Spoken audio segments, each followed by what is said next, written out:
നമസ്കാരം. സന്ധ്യാദീപത്തിലേക്ക് എല്ലാ സജ്ജനങ്ങൾക്കും സ്വാഗതം.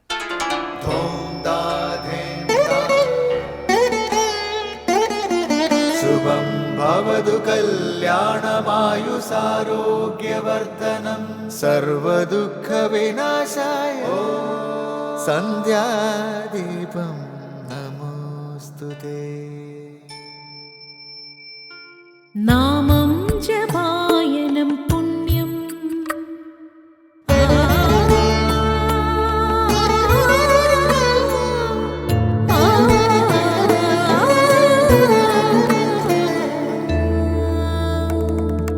നാമം ജപായനം പുണ്യം നിരുപമദീപാങ്കുരം പോലെ സ്വരശ്രുതിലയവരമതുലം ദീവാങ്കണം മോക്ഷസംഗീതസാരം നീളും വഴിത്താരയിൽ ജീവതാരം മന്ത്രാലാപം മായാവിൻ നിൻ പ്രസാദം.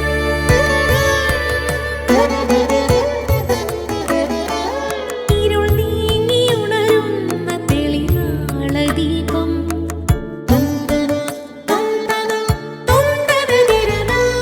ഇരുൾ നീങ്ങിയുണരുന്ന തെളിനാളദീപം പ്രണവാമൃതം ചൊരിയുന്ന ദീപം. ദീപം ദീപം ദീപം ദീപം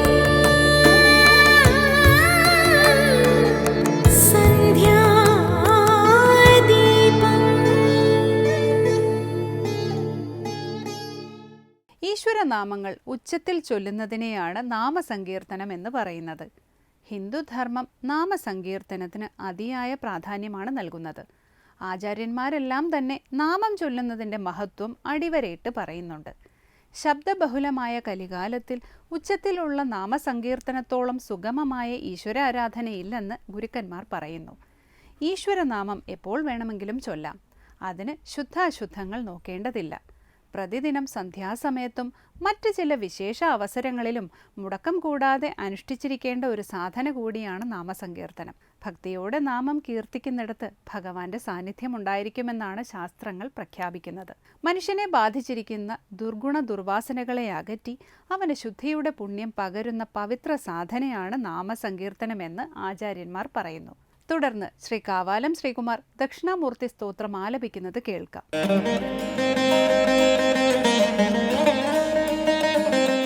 യസ്യൈവ സ്ഫുരണം സദാത്മകമസത് കൽപാർത്ഥകം ഭാസത്തെ സാക്ഷാത് തത്വമസീതി വേദവചസ യോ ബോധയത്യാശ്രിതാൻ യത് സാക്ഷാത്കരണാത് ഭവേന പുനരാവൃത്തിർ ഭവാംഭോ നിധൗ തസ്മൈ ശ്രീ ഗുരുമൂർത്തയേ നമ ഇദം ശ്രീ ദക്ഷിണാമൂർത്തയേ.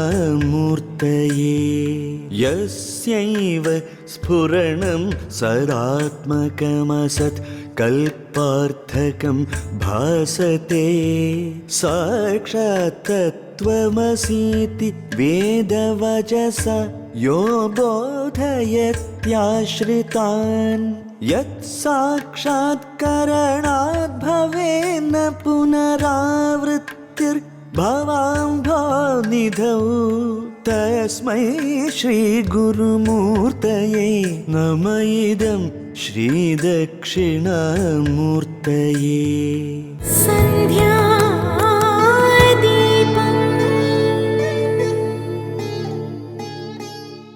അടുത്തതായി ശങ്കരസ്തോത്രാമൃതം. ധർമ്മശാസ്ത്രം നമുക്ക് ആരോടും പറയാം, എന്നാൽ എല്ലാവരോടും വേദാന്തം ഉപദേശിക്കാൻ പറ്റില്ല. അധികാരികൾക്കേ വേദാന്തം ഉപദേശിക്കാവൂ. തത്വജിജ്ഞാസുവായി ഗുരുവിനെ പ്രാപിച്ച് സേവാ നമസ്കാരാദികൾ ചെയ്ത് പാത്രത്വം വളർത്തിയെടുത്താലേ വേദാന്ത തത്വശ്രവണത്തിന് അധികാരിയാകൂ. ഈ വിഷയമാണ് ഇന്ന് ദക്ഷിണാമൂർത്തി സ്തോത്രത്തിലെ 3-ാം ശ്ലോകത്തിൽ സ്വാമി ചിദാനന്ദപുരി വിവരിക്കുന്നത്.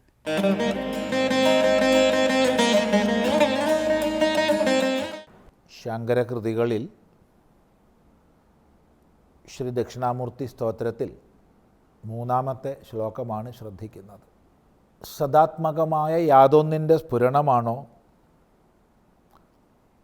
അസത്കൽപ്പമായി മിഥ്യാരൂപമായി ഭാസിക്കുന്നത്, സാക്ഷാത് തത്വമസി എന്ന് തുടങ്ങിയ വേദവാക്യങ്ങളെ കൊണ്ട് യാതൊരാൾ ഈ തത്വത്തെ ആശ്രിതന്മാർക്ക് ബോധിപ്പിക്കുന്നുവോ, ആശ്രിതന്മാർക്ക് ബോധിപ്പിക്കുന്നുവോ എന്നാണ്. ആശ്രിതാൻ ബോധയതി. നമ്മൾ മനസ്സിലാക്കണം, ധർമ്മവിഷയകമായ ഉപദേശങ്ങൾ ലോകത്തോട് മുഴുവൻ നമുക്ക് നൽകാം. ആരെ വേണമെങ്കിൽ വിളിച്ചിരുത്തി ലോകമര്യാദകളെക്കുറിച്ച് ഉപദേശിക്കാം. എന്നാൽ വേദാന്തം അങ്ങനെ ഉപദേശിക്കേണ്ടതല്ല. ജിജ്ഞാസുക്കളായി അറിയാനുള്ള ഇച്ഛയോടുകൂടി തന്നെ സമീപിക്കുന്നവരെ മാത്രമേ വേദാന്ത ഉപദേശത്തിലൂടെ ബോധിപ്പിക്കാവൂ. അതേ സഫലാവും. തൻ്റെ ഗീതോപദേശത്തിൽ തദ്വിദ്ധി പ്രണിപാതേന പരിപ്രശ്നേന സേവയാ എന്ന് തത്വജ്ഞാനത്തിനുള്ള ബഹിരംഗ സാധനകളെ ഭഗവാൻ ഉപദേശിക്കും. അതിനെ നീ മനസ്സിലാക്കിക്കോളൂ. എങ്ങനെ? പ്രണിപാതേന പരിപ്രശ്നേന സേവയാ, പരിപൂർണമായി നമസ്കരിക്കുന്നതിലൂടെ, ദേശകാലങ്ങൾക്കനുസരിച്ച് വീണ്ടും വീണ്ടും ചോദിക്കുന്നതിലൂടെ, ഗുരു സേവ ചെയ്യുന്നതിലൂടെ. ഇപ്പം നമസ്കരിക്കുക, സേവ ചെയ്യുക തുടങ്ങിയവയിലൂടെ തീർത്തും ഗുരുനാഥനെ ആശ്രയിച്ച് കഴിയുന്നവർക്കാണ് സൂക്ഷ്മമായ തത്വോപദേശം ചെയ്യുക. ഇത് ആശ്രിതാൻ എന്നുള്ള ശബ്ദപ്രയോഗം ബോധിപ്പിക്കുന്നു. ഭഗവാൻ ഭാഷ്യകാരൻ തന്നെ പ്രണിപാതം തുടങ്ങിയവ അനിവാര്യമാണ് എന്ന് സൂചിപ്പിച്ചിട്ടുണ്ട്. അസ്മദാദിഷു അപി ഉപസതന വിധേഹേ ഇഷ്ടത്വാത് എന്ന്. നമ്മളെപ്പോലുള്ളവരിലും ഉപസതന വിധി അഭീഷ്ടം തന്നെയാണെന്നാണ് പറഞ്ഞത്. അതായത് ശിഷ്യൻ ഗുരുനാഥനെ പ്രാപിക്കുന്നതിന് വേണ്ടി പറയപ്പെട്ട വിധികൾ, പരിപ്രശ്നം, സേവ തുടങ്ങിയവ നമ്മളെപ്പോലുള്ളവർക്കും അഭീഷ്ടം തന്നെയാണ്. എന്ന് വെച്ചാൽ അത് പാലിക്കപ്പെടണം എന്നർത്ഥം. തലമുറകളിലൂടെ കടന്നു വരുമ്പോൾ വിദ്യ ആർജിക്കാനുള്ള ഇത്തരം വിധാനങ്ങൾക്ക് മാറ്റം വന്നുകൂടാ. ഇതെല്ലാം നിലനിർത്തപ്പെടണം. ആശ്രിതന്മാരായി തത്വജിജ്ഞാസുക്കളായി ഗുരുനാഥനെ സമീപിച്ച് സേവാപൂർവം അറിയാൻ ഇച്ഛിക്കുന്നവർക്ക് ഉപദേശിക്കുന്നു. എങ്ങനെ ഉപദേശിക്കുന്നു? തത്വമസീതി വേദവചസ, തത്വമസി എന്ന് തുടങ്ങിയ വേദവാക്യങ്ങളെ കൊണ്ട്. ഇവിടെ മഹാവാക്യങ്ങളെ നമ്മൾ ശ്രവിക്കുന്ന സമയത്ത് അവയ്ക്ക് വാച്യാർത്ഥവും ലക്ഷ്യാർത്ഥവും ഉണ്ട്. ഇപ്പോൾ സാമാന്യമായി ഒരു ഭാഷാ പ്രയോഗത്തിൽ വാച്യാർത്ഥം കൊണ്ട് അർത്ഥവ്യക്തതയുണ്ടെങ്കിൽ പിന്നെ മറ്റൊരു ലക്ഷ്യാർത്ഥമൊന്നും ചിന്തിക്കേണ്ടതില്ല. എന്നാൽ എവിടെ വാച്യാർത്ഥം യോജിക്കുകയില്ലയോ അവിടെ നമ്മൾ ലക്ഷ്യാർത്ഥത്തെ സ്വീകരിക്കേണ്ടി വരും. ഇതെന്തിനിവിടെ പറഞ്ഞു എന്നാണെങ്കിൽ, തത്വമസി, അത് നീയാകുന്നു. അവിടെ നീ എന്നുള്ളത്, ത്വം എന്നുള്ളത് സ്പഷ്ടമായി ശിഷ്യൻ്റെ മുഖത്ത് നോക്കി പറയുന്നതാണ്. അതായത് ജിജ്ഞാസുവെ, അറിയാൻ ഇച്ഛിച്ചവനെ, ജീവാത്മഭാവത്തോടൊത്തവനെ നോക്കിയിട്ടാണ് നീ എന്ന് പറയുന്നത്. അത് എന്ന് പറയുന്നത് നിന്നാൽ ജിജ്ഞാസ്യമായ, നീ അറിയാൻ ഇച്ഛിക്കപ്പെട്ട പരമസത്യമാണ്. അത് ബ്രഹ്മസൂചകമാണ്.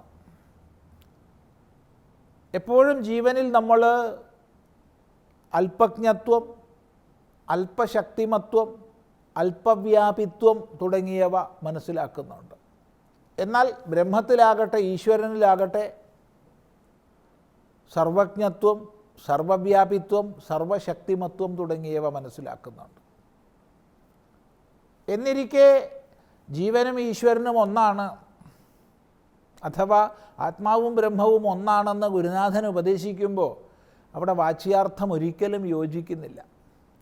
അങ്ങനെ വാച്യാർത്ഥം യോജിക്കാതെ വരുമ്പോൾ ലക്ഷ്യാർത്ഥം നമ്മൾ ഗ്രഹിക്കണം. അങ്ങനെ ലക്ഷ്യാർത്ഥം ഗ്രഹിക്കുമ്പോൾ അഥവാ ഗ്രഹിക്കണമെങ്കിൽ പലപ്പോഴും വാച്യാർത്ഥത്തെ ഉപേക്ഷിക്കേണ്ടിയും വരും. ഇങ്ങനെ യോജിക്കാത്ത അംശങ്ങളെ ത്യജിച്ച് യോജിക്കുന്ന ലക്ഷ്യാർത്ഥത്തെ സ്വീകരിക്കുന്ന പ്രക്രിയയിലൂടെയാണ് മഹാവാക്യത്തിൻ്റെ അർത്ഥം ബോധിക്കുന്നത്. അവിടെ ജീവൻ്റെ സവിശേഷമായിരിക്കുന്ന ഭാവങ്ങളെ നീക്കം ചെയ്യണം, ഈശ്വരൻ്റെ സവിശേഷമായ ഭാവങ്ങളെ നീക്കം ചെയ്യണം. വ്യഷ്ടി അഭിമാനം, സമഷ്ടി അഭിമാനം തുടങ്ങിയവയെ നീക്കം ചെയ്യുമ്പോൾ, അവിദ്യോപാധി, വിദ്യോപാധി തുടങ്ങിയവയെ നീക്കം ചെയ്യുമ്പോൾ കേവലമായ ചൈതന്യം ശേഷിക്കും. ആ കേവലമായ ചൈതന്യത്തെ ചൂണ്ടിയിട്ടാണ് അസ്മി അഥവാ അസി, ആകുന്നു എന്നുള്ള പ്രയോഗം. ഇങ്ങനെ ലക്ഷ്യാർത്ഥത്തെ വിചാരം ചെയ്ത് മഹാവാക്യത്തിൻ്റെ അർത്ഥം ബോധിക്കുന്നു. ഇവിടെയും പദാർത്ഥം മാത്രമേ മനസ്സിലാക്കിയിട്ടുള്ളൂ, ഇനിയും മുന്നോട്ട് പോകാനുണ്ട്. അതെങ്ങനെ? അതിനെക്കുറിച്ച് നമുക്ക് അല്പം ചില സൂചനകൾ കൂടി ആവാം. അടുത്ത പ്രാവശ്യം ആവട്ടെ. തുടർന്ന് ദീപാരാധനയാണ്. ക്ഷേത്ര സന്നിധിയിലെത്തി മംഗളാരതി തൊഴുത് ഇന്നത്തേക്ക് മടങ്ങാം. എല്ലാവർക്കും നമസ്കാരം.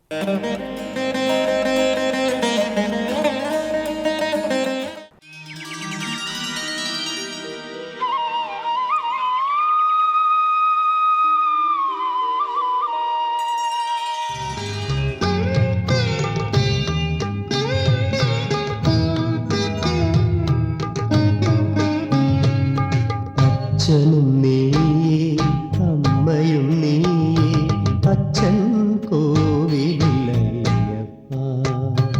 അച്ഛനും നീയേ അമ്മയും നീയേ അച്ഛൻ കോവിലയ്യപ്പ. മിത്രവും നീയേ രക്ഷയും നീയേ സത്യസ്വരൂപനാം അയ്യപ്പ.